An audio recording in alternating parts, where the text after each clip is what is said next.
Walking the streets of history. When you walk through the narrow streets of old European towns, you might pass buildings that have been standing since the Middle Ages.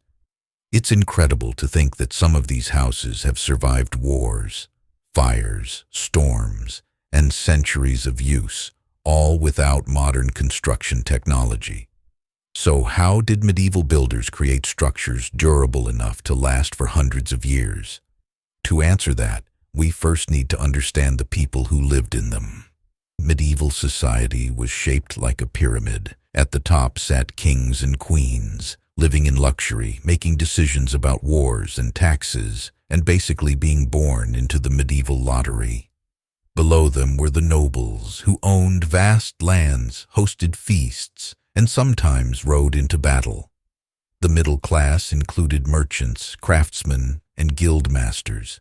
They weren't rich, but they could afford a decent life, maybe even a second pair of shoes, which was a big deal back then. And finally, the peasants, who made up about 90% of the population. They farmed from sunrise to sunset, produced nearly all the food, and paid taxes in crops and labor.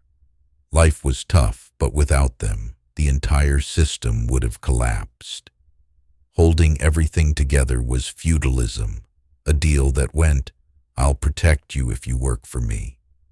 Not exactly fair, but it kept society running for centuries. Medieval cities. This social order shaped the very layout of medieval cities. At the center stood the most important buildings, the cathedral or the castle, sometimes both. Around them clustered the wealthy merchants and skilled craftsmen, with prime spots close to the action. City walls acted like medieval gated communities, except instead of salesmen, they were built to stop armies. They stood 30 feet high, 12 feet thick, and gates shut at sunset. Miss curfew, and you had to deal with some very grumpy guards. The middle-class neighborhoods were a maze of timber-framed houses, organized by trade.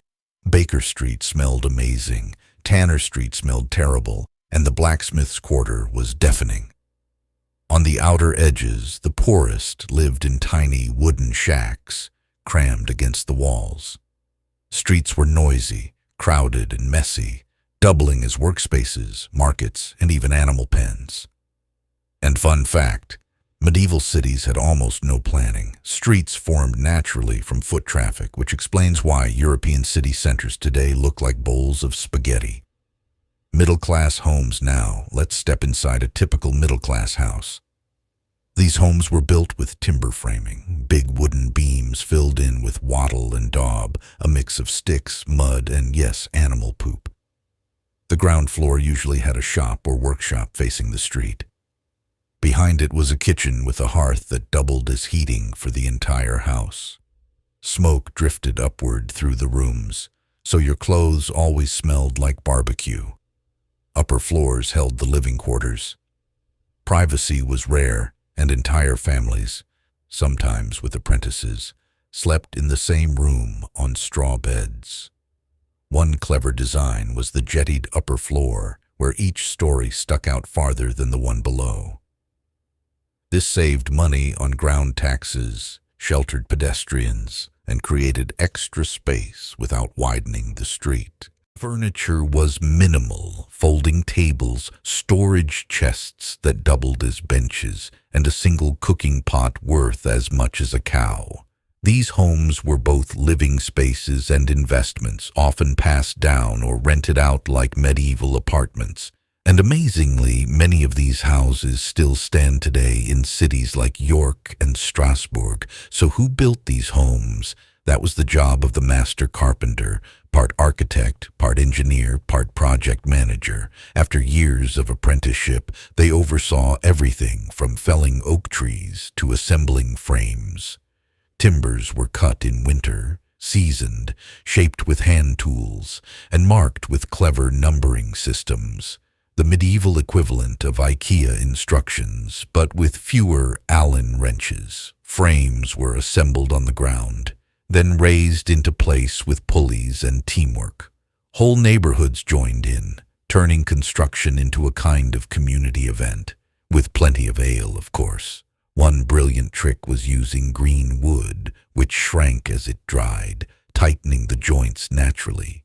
This made the structure stronger and, over time, filled homes with mysterious creaks and groans, more physics than ghosts, noble and royal residences. Now compare that to the homes of nobles and royalty. These were massive stone houses and castles with walls up to 10 feet thick. They weren't just about showing off wealth. They were fireproof, nearly indestructible, and symbols of power. Inside, the great hall was the heart of the home, with high ceilings and a massive hearth.